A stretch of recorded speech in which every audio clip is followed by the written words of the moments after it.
pessoal, tudo bem com vocês? Muito bom dia, muito boa tarde ou muito boa noite para você que está me assistindo. Eu me chamo Skiff, esse é o canal da Binário Station. Tudo sobre o conteúdo geek, nerd ou gamer a gente traz para vocês. E trazendo mais um conteúdo, vamos continuar a saga do Cleitão, tá? Vamos refrescar a memória. A gente parou na parte em que o Cleitão consegue, enfim, pegar o cinzel mágico para entrar no cofre de Tyr, tá? A história parou nesse ponto e é nesse ponto que a gente vai continuar, tá bom? Então, antes de mais nada, gostaria de pedir encarecidamente para você curtir o nosso vídeo, se inscrever no nosso canal, ativar o sininho se quiser receber notificações dos nossos novos conteúdos. Sem delongar muito mais, chama a vinheta, vambora!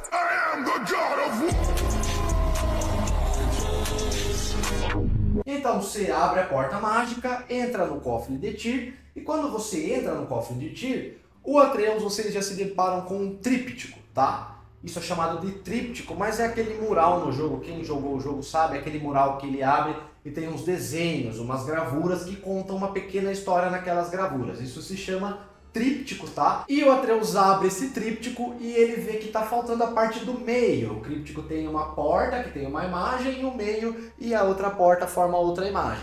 Quando ele abre as portas, só tem a imagem das portas e a imagem do meio do tríptico tá faltando. O Atreus percebe isso, só que o Atreus é muito bom na cultura nórdica, então ele lê e ele vê algumas imagens de Tyr, é aí que apresenta o Tyr na história, que é muito importante na história do Kratos. Então o Atreus fala, nossa, mas eu achava que Tyr era só um deus, não que era um gigante. E o Mimir fala, sim, mas ele era adorado tanto pelos homens quanto pelos gigantes. E o Tyr, além de mim, foi o único que recebeu o olho mágico dos gigantes. Além de mim, o Tyr é a única pessoa que tem esses olhos mágicos, que foi um presente, uma divindade que os gigantes deram pro Mimir e pro Tyr. Beleza, depois disso tem um vaso de areia que serve para escrever as runas e a partir daí ativar uma plataforma que no caso era para descer no templo de Tyr, no cofre de Tyr, que está lá embaixo do templo. Só que quando o Atreus começa a escrever, ele quer ensinar para o Kratos sobre as runas, sobre a mitologia nórdica. E ele tá lá ensinando, ó, tal letra significa tal coisa, tal runa significa tal coisa. E no meio disso o Kratos fala, pera aí, filhão. Tá percebendo alguma coisa? Tá sentindo esse cheiro de chuva? Do nada, bum, vem o mod atrapalha com todo o planejamento deles. Ele trava o Kratos, ele prende o Kratos com o poder de trovão, de choque que ele tem, é claro, ele é filho de Thor. E ele começa a prender o Kratos com o poder de choque dele, o Kratos fica imóvel e o Atreus tenta ajudar. O Atreus fala, para, não sei o que, o Kratos começa a surtar, o Kratos começa a dar um rage, até o momento que o Atreus surta e ele desmaia. A doença lá que estava dando no Atreus, aqueles problemas que ele estava tendo, dessa vez estouraram de vez, ele surta num surto de raiva e isso faz com que ele desmaie. Nisso, o mod sai correndo, porque quando o Atreus desmaia, o Kratos libera a fúria espartana, dá um cacete no mod, o mod sai vazado de novo, o Kratos não quer nem saber o que está acontecendo, pega o moleque no colo, o Mimir fala, cara, vamos levar ele pra Freya, a gente tem que levar ele pra ela é a única que vai poder ajudar o moleque. Beleza, ele pega o moleque, volta na casa da Freya, bate na porta da Freya e ela fala, o que você quer aqui? Eu sou uma deusa, eu não sou? Vai embora, eu não sou confiável pra você. E o Cleitão fala, o garoto, ele está muito mal, me ajude, por favor. O Cleitão pedindo por favor, cara, é demais. Só pra vocês verem o quanto mudou a personalidade desse homem conforme a história dele. Então ele pede pra ela ajudar o menino, pelo amor de Deus, por favor. Ela ajuda o menino e ela fala, é o seguinte, pra curar o Atreus só tem uma coisa que dá para fazer ele voltar ao normal. Essa coisa é o coração do guardião dos portões de Helheim. Helheim é o reino do submundo da mitologia nórdica, é o inferno do submundo. Só que em Helheim é frio. É Hel, nome de inferno, mas é frio. O inferno da mitologia nórdica é frio. É muito bom, eu acho blow de mind. Essa coisa do inferno nórdico ser frio, ser gelado, eu acho muito legal. Enfim, tanto é que a Freya fala pra ele, só que é o seguinte, lá em Helheim não existe magia que seja capaz de fazer uma única fagulha de uma faísca. Nada faz fogo naquele lugar. Aquele lugar é de um frio implacável. E outra coisa, o seu machadão aí, o machado Leviatã de gelo, não vai funcionar contra os inimigos de gelo que residem em Helheim. Então, quando ela falar isso, Cleitão já começa a passar a mão no braço assim. E aí você já vai se tocando do que tá acontecendo. O Cleitão vai ser obrigado a remexer num passado que ele não queria remexer. Ele vai ter que trazer à tona um passado que ele queria enterrar. E a Freya fala pra ele: cidadão, o negócio é o seguinte, é seu filho, parceiro. Não importa o que tem no seu passado, não importa quão ruins são as lembranças que você tem nesse passado, que você vai ter que desenterrar, mas vai, desenterre, faça o que você tenha que fazer para salvar a vida do seu filho, cidadão.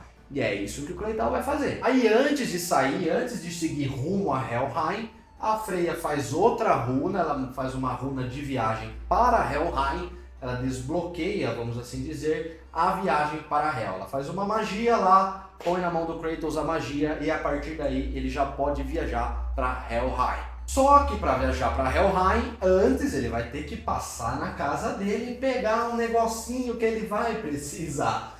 E aí, quando ele tá no barquinho, quase chegando na casa dele, ele tem uma visão.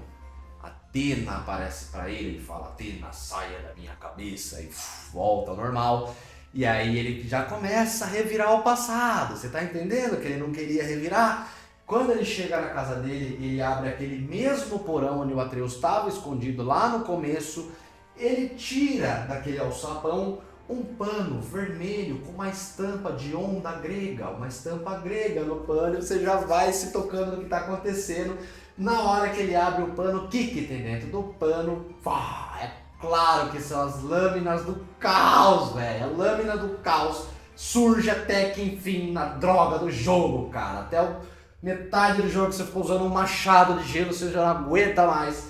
Até essa hora você pega a lâmina do caos, as lâminas de fogo, a espada do fogo, aonde o bagulho é louco, ali o chicote estrala mesmo. Então o Cleitão pega a lâmina do caos, se enrola no braço de novo, a Athena aparece de novo como uma visão para ele, enquanto ele tá enrolando as correntes no braço.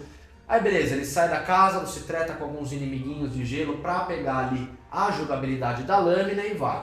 Bora pra Helheim. Aí beleza, o Cleitão vai lá pro templo de Tyr, viaja, faz a viagem pra Helheim, você chega em Helheim, mata inimigos, resolve puzzles até que ele tromba o Guardião da Ponte.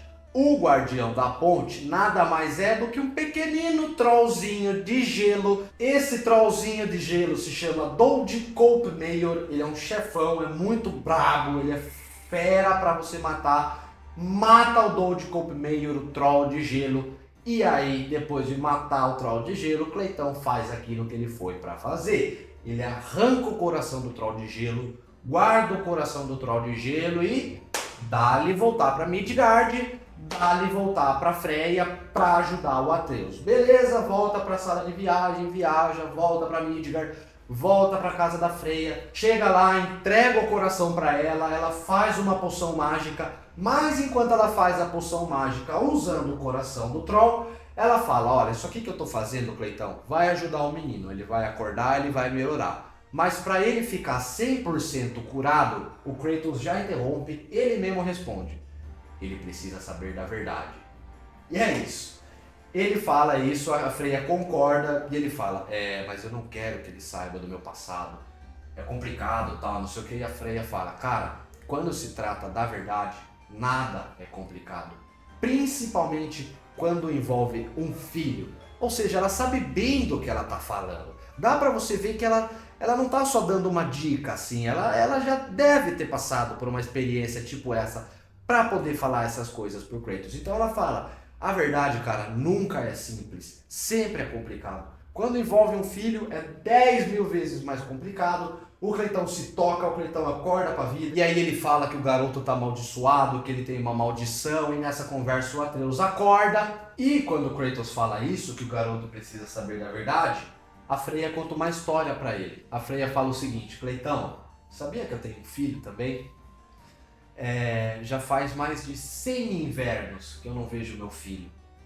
Quando meu filho nasceu, Kratos, as runas profetizaram uma morte desnecessária para ele, totalmente desnecessária.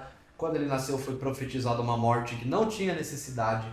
E enquanto eu segurava ele no meu braço e eu via aquele garotinho indefeso, tão bonitinho, tão indefeso, eu sabia, a partir daquele momento, que eu ia fazer de tudo para proteger o meu filho ao máximo, ao máximo, ao máximo.